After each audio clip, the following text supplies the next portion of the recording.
Exodus chapter 17. And all the congregation of the children of Israel journeyed from the wilderness of Sin by their journeys according to the commandment of Jehovah, and encamped in Rephidim. And there was no water for the people to drink. Wherefore the people strove with Moses, and said, Give us water that we may drink. And Moses said unto them, Why strive ye with me? Wherefore do ye tempt Jehovah? And the people thirsted there for water. And the people murmured against Moses, and said, Wherefore hast thou brought us up out of Egypt, to kill us, and our children, and our cattle with thirst? And Moses cried unto Jehovah, saying, What shall I do unto this people? They are almost ready to stone me. And Jehovah said unto Moses, Pass on before the people, and take with thee of the elders of Israel, and thy rod, wherewith thou smotest the river. Take in thy hand, and go. Behold, I will stand before thee, there upon the rock in Horeb, and thou shalt smite the rock, and there shall come water out of it, that the people may drink. And Moses did so in the sight of the elders of Israel, and he called the name of the place Massah and Meribah, because of the striving of the children of Israel, and because they tempted Jehovah, saying, Is Jehovah among us or not? Then came Amalek, and fought with Israel in Rephidim.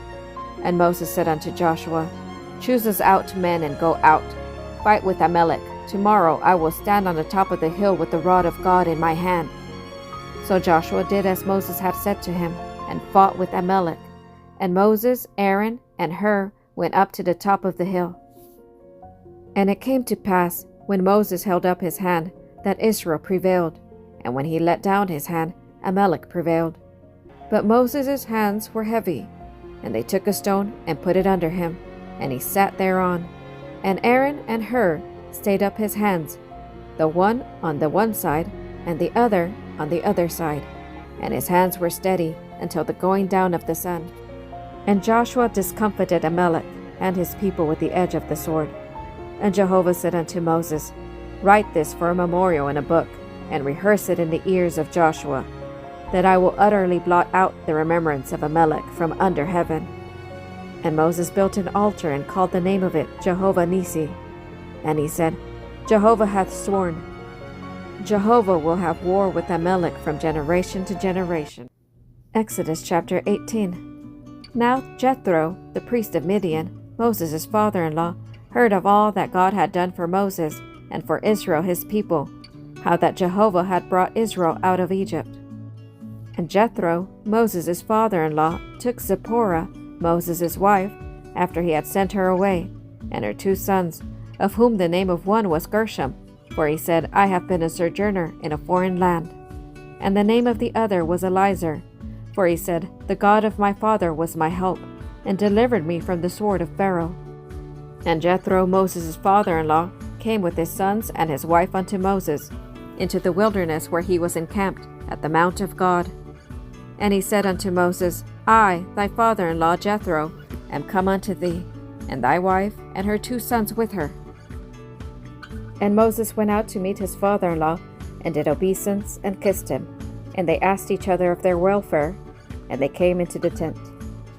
And Moses told his father-in-law all that Jehovah had done unto Pharaoh and to the Egyptians for Israel's sake, all the travail that had come upon them by the way, and how Jehovah delivered them.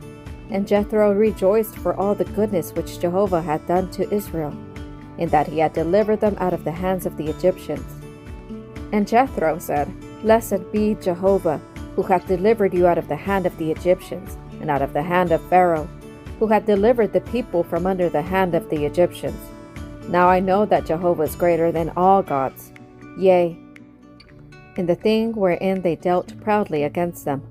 And Jethro, Moses' father-in-law, took a burnt offering and sacrifices for God. And Aaron came, and all the elders of Israel, to eat bread with Moses' father-in-law before God. And it came to pass on the morrow that Moses sat to judge the people. And the people stood about Moses from the morning unto the evening. And when Moses' father-in-law saw all that he did to the people, he said, What is this thing that thou doest to the people? Why sittest thou thyself alone, and all the people stand about thee, from morning unto even? And Moses said unto his father-in-law, because the people come unto me to inquire of God. When they have a matter, they come unto me, and I judge between a man and his neighbor, and I make them know the statutes of God and his laws. And Moses his father-in-law said unto him, The thing that thou doest is not good.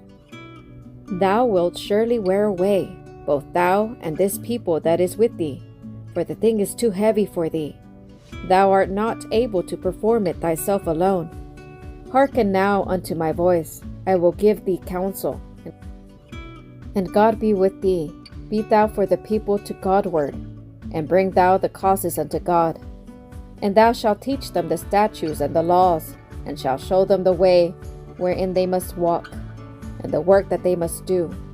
Moreover, thou shalt provide out of all the people able men, such as fear God, men of truth, hating unjust gain, and place such over them, to be rulers of thousands, rulers of hundreds, rulers of fifties, and rulers of tens. And let them judge the people at all seasons, and it shall be that every great matter they shall bring unto thee, but every small matter they shall judge themselves.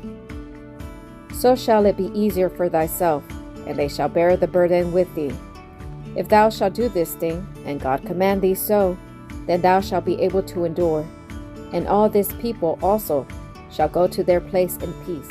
So Moses hearkened to the voice of his father-in-law, and did all that he had said. And Moses chose able men out of all Israel, and made them heads over the people, rulers of thousands, rulers of hundreds, rulers of fifties, and rulers of tens. And they judged the people at all seasons. The hard causes they brought unto Moses, but every small matter they judged themselves. And Moses let his father-in-law depart, and he went his way into his own land. Exodus chapter 19. In the 3rd month after the children of Israel were gone forth out of the land of Egypt, the same day they came into the wilderness of Sinai. And when they were departed from Rephidim, and were come to the wilderness of Sinai, they encamped in the wilderness. And there Israel encamped before the mount. And Moses went up unto God, and Jehovah called unto him out of the mountain, saying, Thus shalt thou say to the house of Jacob, and tell the children of Israel, Ye have seen what I did unto the Egyptians, and how I bare you on eagle's wings, and brought you unto myself. Now, therefore, if ye will obey my voice indeed, and keep my covenant, then ye shall be mine own possession from among all peoples. For all the earth is mine, and ye shall be unto me a kingdom of priests, and a holy nation. These are the words which thou shalt speak unto the children of Israel. And Moses came and called for the elders of the people, and set before them all these words which Jehovah commanded him. And all the people answered together and said, All that Jehovah hath spoken we will do. And Moses reported the words of the people unto Jehovah. And Jehovah said unto Moses, Lo, I come unto thee in a thick cloud, that the people may hear when I speak with thee, and may also believe thee forever. And Moses told the words of the people unto Jehovah. And Jehovah said unto Moses, Go unto the people, and sanctify them today and tomorrow, and let them wash their garments, and be ready against the 3rd day. For the 3rd day Jehovah will come down in the sight of all the people upon Mount Sinai. And thou shalt set bounds unto the people round about, saying, Take heed to yourselves, that ye go not up into the mount, or touch the border of it. Whosoever toucheth the mount shall be surely put to death. No hand shall touch him, but he shall surely be stoned or shot through. Whether it be beast or man, he shall not live. When the trumpet soundeth long, they shall come up to the mount. And Moses went down from the mount unto the people, and sanctified the people, and they washed their garments. And he said unto the people, Be ready against the 3rd day, come not near a woman.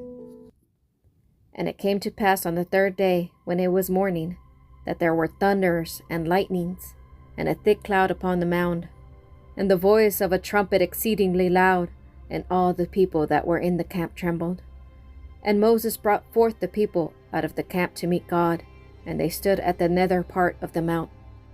And Mount Sinai, the whole of it, smoked, because Jehovah descended upon it in fire, and the smoke thereof ascended as the smoke of a furnace, and the whole mount quaked greatly. And when the voice of the trumpet waxed louder and louder, Moses spake, and God answered him by a voice. And Jehovah came down upon the Mount Sinai, to the top of the mount. And Jehovah called Moses to the top of the mount, and Moses went up. And Jehovah said unto Moses, Go down, charge the people, lest they break through unto Jehovah to gaze, and many of them perish. And let the priests also that come near to Jehovah sanctify themselves, lest Jehovah break forth upon them. And Moses said unto Jehovah, The people cannot come up to Mount Sinai, for thou didst charge us, saying, Set bounds about the mount and sanctify it. And Jehovah said unto him, Go, get thee down, and thou shalt come up, thou and Aaron with thee. But let not the priests and the people break through to come up unto Jehovah, lest he break forth upon them. So Moses went down unto the people, and told them.